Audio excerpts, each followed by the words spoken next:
Hello again, and welcome to another episode of BitNote. This is David Collins. I'll be playing some great game tracks, and I hope you enjoy. Have a listen.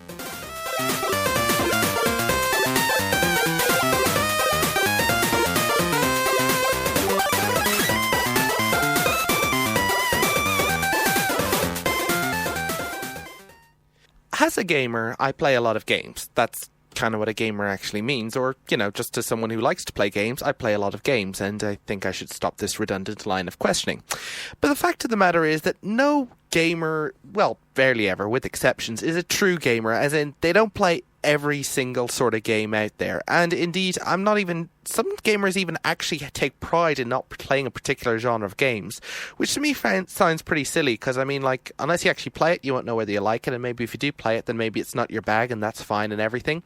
But the simple fact is that games come in many shapes and many forms, and the real truth is, even without going into pride issues, a lot of people prefer their own set of genres. I'm no exception. I favour some types of games and not others.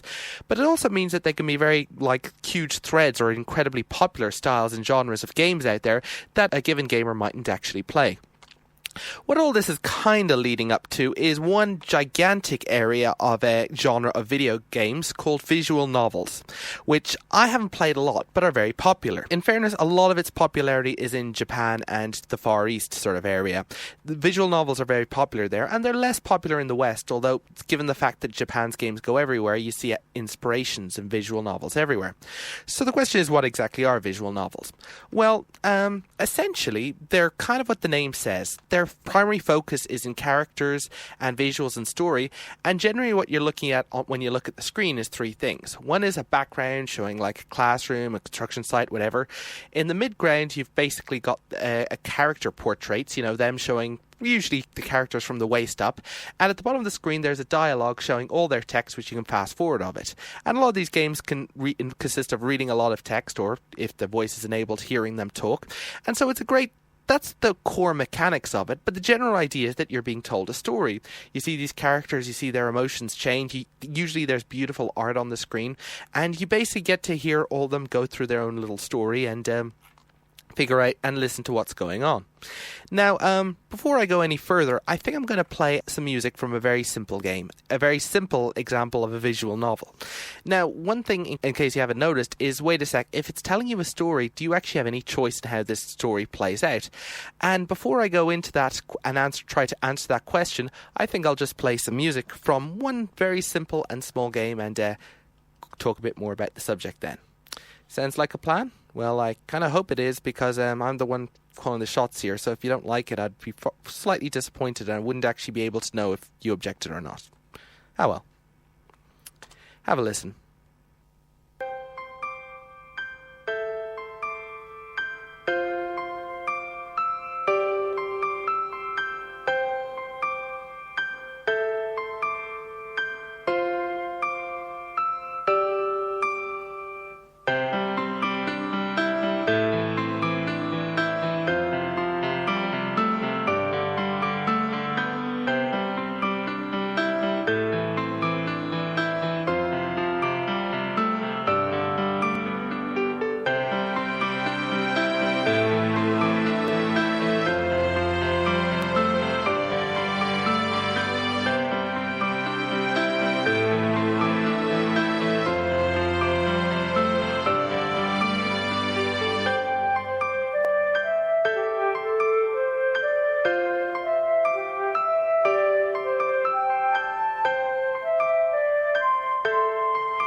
Very nice, isn't it? A lot of visual novels focus on that element of just going for the emotion and the poignancy stuff. Since a lot of it is inspired by Japan, a lot of these visual novels are inspired by manga, which are Japanese comics, and anime, which is Japanese cartoons. And despite them all dealing with a vast variety of genres, from sci-fi and fantasy and high school and everything else, a lot of them tend to be have a very focus on characters and soft emotions and good music, and that comes across in a lot of the visual novels. But just But that actual specific song there was from actually a very short, simple, free visual novel called Ripples, which actually takes only 10 minutes to play. That's different from a lot of visual novels out there which can take hours or whatever. But there's actually a kind of a story behind it. And before I say the story, why don't I just play one more track and I'll just explain now.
Both games I played just there were by Sakevisual, and the music was by Marc Conrad Tabula. The game is a very short little thing, and I actually like the story behind it. Essentially, there was the writer of this game had basically played a lot of visual novels, and I mean, I've played a fair few myself. I mean, I've even played music on the game where games that were inspired by visual novels like Ace Attorney and that Hotel Dusk video game I talked about. But the fact is that one of her friends was feeling down in the dumps, and she wanted to cheer him up. So she tried to figure out the right thing to do, and in the end, I suppose there's always talking and everything, but to cheer him up and show extra thought, she basically created a video game. Yep, it was Ripples. And she basically based it using the engine called the RenPy, which is this very basic this engine which is designed for people who want to make visual novel games, with the graphics and everything. And she got to grips with it and worked out the programming and stuff, and because it was relatively easy to pick up but still tricky, and made this nice little game that taught this nice story. She released it also online after giving it to her friend, and I hope that the friend was cheered up by it all right. But it touched a chord with a lot of people. The story is fairly simple, actually. A guy is feeling depressed and feeling everyone is just putting on airs and no one really has confidence in himself, and he's feeling down about himself and that nothing he does ever matters, which I think we can all feel a little like that from time to time. But then, he goes down to the park and meets this girl who has these cookies, and they start up a conversation, and then he leaves and then comes back and meets her again. And it's a very simple story. I mean, it's not like a heavy romance or anything like that. Nothing that over the top or ostentatious. But just by talking with her and learning a bit about her and thinking and communicating, suddenly his world opens up a little, and he just starts to see that there are many different types of people in the world, and that they are certain types which are worth them, talking to and options and ideas. And it's just, by the end, he hasn't suddenly become a cheerleader, but he's suddenly looking at the world in a slightly different, more positive way, and where it goes from there, who can tell? And that's what's kind of nice about the game. It's short and it's sweet, but it really kind of opens you up that, things aren't always depressing or uncertain as they are, and there's always things that can surprise you and make you feel good about what's going on.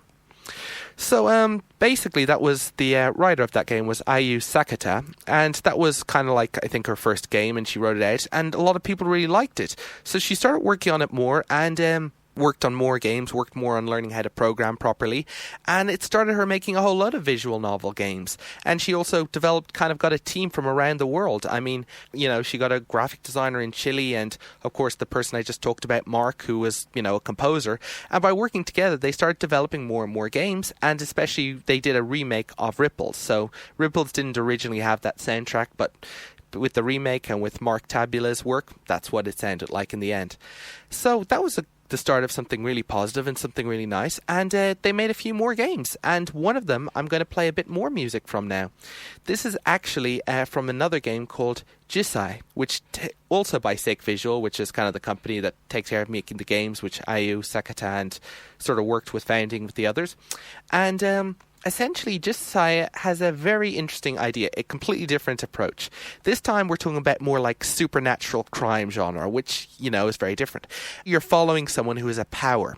You don't know his name throughout the game, and they don't really reveal it. But when he touches a dead body, he instantly gets a feeling of the last memories of that person's death, which, as you can imagine, is incredibly creepy and kind of scary.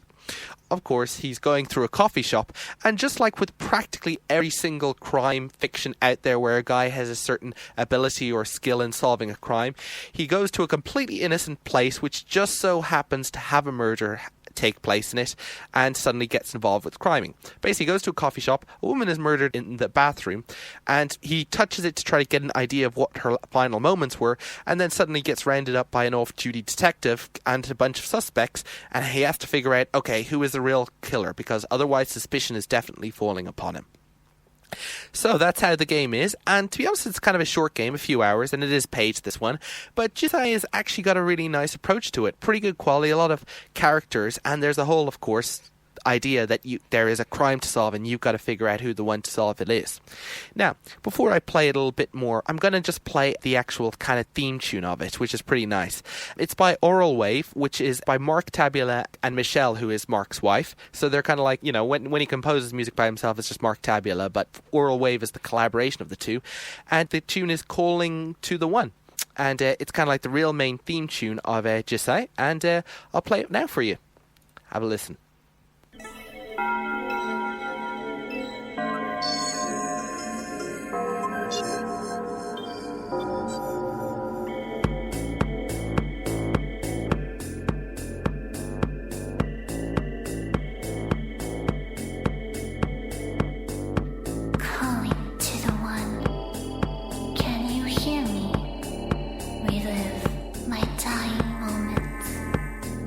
My voice is calling.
And that, as I said, was Calling to the One by Aural Wave from Jisei by Sakevisual. As I say, it's kind of a nice game. It's a little short, and it's got a nice kind of detective theme to it, and that's Jisei. So, I think it's time to move on to another track now. And here's the thing. I think I'll play music from a sequel to a game that I played music to before, which kind of is not unusual, so I'm not sure why I'm bringing much of an attention to it. It's, why don't I just play it?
And that quite fantastic track was from Earthworm Jim 2. It was composed by Tommy Tallarico, and of course the game was developed by Shiny Interactive. I talked about Earthworm Jim before. He's basically a video game character, but is also pretty much remembered for its 90s TV animated series, which I played the theme tune of a while back. The games, of course, had a guy who was basically an earthworm in a gigantic robotic suit with a ray gun, blasting through all these crazy levels and, twisted environments. And it was fun, and it was insane, and you were trying to rescue Princess What's Her Name, and I didn't just forget, that's literally her name, and especially trying to defeat the villain Cy Crow, who's basically a crow who's psycho, and yeah, you see where it goes. It did plenty of complete twists and turns on absolutely everything. I remember, I think in the first game, like I said, you were in hell, or Keck, I think it was called, but it was like hell, and one of the most vicious enemies you had to deal with were lawyers. The second game takes things in a new direction. Well, how do I explain it? A complete new direction. I remember when I heard this game talked about in a video game show, it basically said something to the effect of, the developers of this game haven't fallen into the trap of making the sequel exactly like the original. When I actually played the sequel, I found out that they took so many different twists on the formula.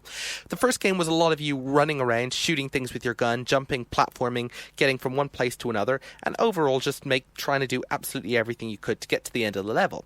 But the second game suddenly introduced a heck of a lot of twists and turns to the formula.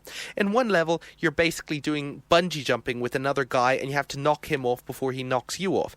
In another game, you've got this whole isometric thing of you flying around in your jetpack, rocket thing, trying to shoot at all these enemies, and it's a completely different genre shift.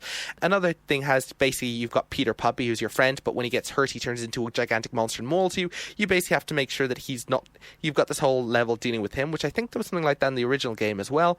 And then, of course, and I only actually remembered this recently, there was one level where basically a bunch of cows were standing around. They kept getting abducted by UFOs, so you had to defeat all the UFOs before they abducted the cows. A lot of crazy stuff, all right. You also got this slime sidekick, who of course also appeared in the TV series, and a lot of crazy stuff, like one level absolutely ends with a random quiz with quite nonsensical answers that you still have to try to get right. A lot of crazy stuff. As you can hear, that the music from this game is pretty damn awesome. It's, as I said, by Tommy Tallarico. I played a lot of his music on this game before. On top of that, he actually takes a lot of inspiration from classical music. For instance, Moonlight Sonata plays on one of the levels where basically you put on a blind salamander suit for no particular reason and going around the cave. I think the level is called Earthworm Jim is a blind cave salamander. And for that whole level, for some reason, you're flying around as a salamander trying to shoot enemies and try to get to the end of the level for reasons I can't quite understand. And then you're hit with that quiz I talked about earlier. But during that, Moonlight Sonata plays, so there's a lot of great music. But I thought that I'll leave you with a track. The two music tracks I've been playing have been Subterranean and Anything But Tangerines, both from Tommy Tallarico. And I think I'll leave you with the next track and end the show with it. So, Earthworm Jim, a crazy game, great soundtrack, a lot of somewhat non sequitur levels, but a fun experience nonetheless. This has been David Collins with BitNote. Thank you for listening.